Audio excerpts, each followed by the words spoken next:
સુરતના કડોદરામાં પાડોશમાં રહેતા દંપતી એક વર્ષની બાળકીને ઉઠાવીને લઈ ગયા હતા। નિસંતાન હોવાથી બાળકીને બિહાર સુધી લઈ ગયા હતા। જો કે પોલીસે પણ ગણતરીના કલાકોમાં જ ભેદ ઉકેલી બાળકીને હેમખેમ પરત લાવી હતી।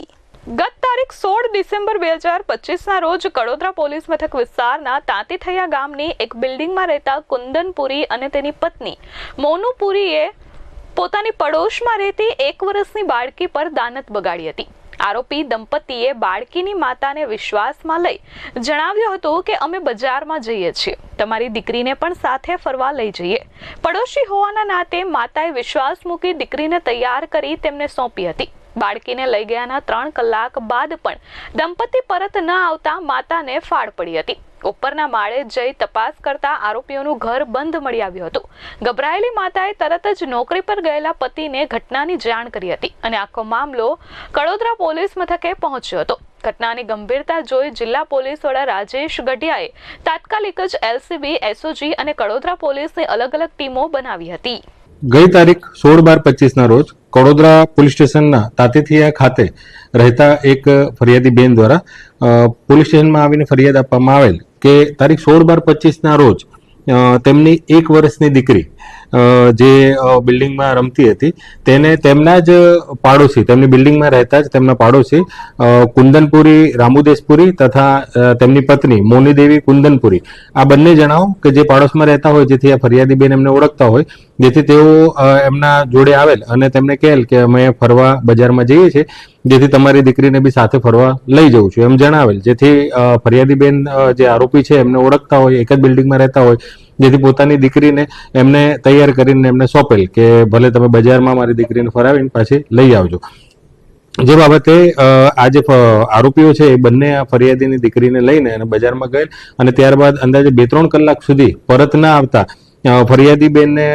શંકા ગયેલ કે હજુ સુધી આવેલ કેમ નથી, તેથી તેમણે તેમના ઘરે જઈને ઉપર બિલ્ડિંગમાં તપાસ કરેલ તો આ બંનેના આરોપીઓનું જે ઘર છે એ બંધ હોય, જેથી તેમણે આ સમગ્ર બનાવની જાણ તેમના પતિને કરેલ, જે નોકરી પર હતા ત્યાંથી તાત્કાલિક આવી ગયા અને આવી ગયા બાદ પોલીસ પોતાના બિલ્ડિંગમાં આ જે આરોપીઓ રહે છે એમના ઘરે ચેક કર્યું, જે બંધ હતું। ત્યારબાદ આજુબાજુના માણસોને પૂછ્યું, જેથી તેમને જાણવા મળેલ કે આ લોકો અહીંયા આગળ નથી, જેથી તેમને વધારે શંકા ગઈ અને 3-4 કલાક સુધી પોતાની દીકરીને આ આરોપીઓ ન મળી આવતા તાત્કાલિક તેમણે પોલીસ સ્ટેશનમાં આવીને આ બાબતની ફરિયાદ કરેલ અને ફરિયાદ આપતા તાત્કાલિક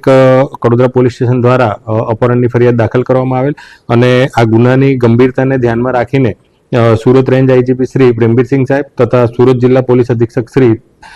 રાજેશ ગઢિયા સાહેબ નાઓએ તાત્કાલિક જિલ્લાની એલસીબી, એસઓજી તથા લોકલ પોલીસની અલગ અલગ ટીમો બનાવીને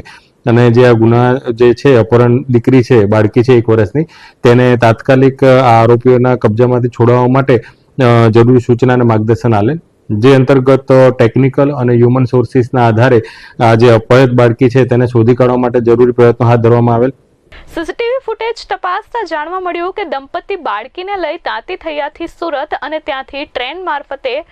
રાજ્ય બહાર ભાગી ગયું છે। તપાસ દરમિયાન જાણવા મળ્યું કે આરોપીઓ મૂળ બિહારના વતની છે। સુરત જિલ્લા પોલીસની એક ટીમ તાત્કાલિક બિહાર રવાના થઈ હતી। ત્યાંથી લોકલ પોલીસની મદદથી કુંદનપુરીના ઘરે દરોડા પાડતા અપહરણ કરાયેલી બાળકી ત્યાંથી મળી આવી હતી। પોલીસે માસૂમનો કબજો મેળવી આરોપી દંપતીની અટકાયત કરી કડોદરા પોલીસ મથકે લાવી કાયદેસરની કાર્યવાહી હાથ ધરી હતી। જે પ્રયત્નોના આધારે, સીસીટીવી ફૂટેજના આધારે તેમજ હ્યુમન સોર્સિસના આધારે એવી માહિતી મળેલ કે આ જે બાળકી છે એનું અપહરણ કરીને આ જે અપહરણકર્તાઓ છે એ લોકો તાંતીથૈયા ખાતેથી સુરત સુધી લઈ ગયેલ છે અને સુરતથી પછી આગળ ગયેલ છે, જેમાં હ્યુમન સોર્સિસથી માહિતી મળેલ કે આ લોકો બિહાર ખાતે, જે આરોપીઓ છે બિહાર ખાતે એમનું મૂળ વતન છે ત્યાં રહેતા હોય અને ત્યાં જવાની એમણે વાત કરેલી હતી અમુક લોકોને, જેની માહિતી મળતા તાત્કાલિક એક ટીમ જે બિહાર ખાતે એમનું વતન છે ત્યાં મોકલી આપેલ અને ત્યાં આગળ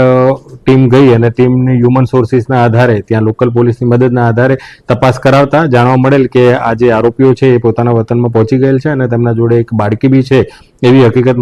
મળતા તાત્કાલિક લોકલ પોલીસ અને ત્યાંની પોલીસની મદદ લઈને જગ્યા ઉપર જઈને અને તાત્કાલિક બાળકને ત્યાંથી તેનો કબજો મેળવી લીધેલ અને આરોપીઓને પકડીને અને બિહારથી અહીંયા કડોદરા પોલીસ સ્ટેશન ખાતે આજરોજ લઈ આવેલ છે. પોલીસ પૂછપરછમાં બહાર આવ્યું હતું કે આરોપી દંપતીના લગ્નને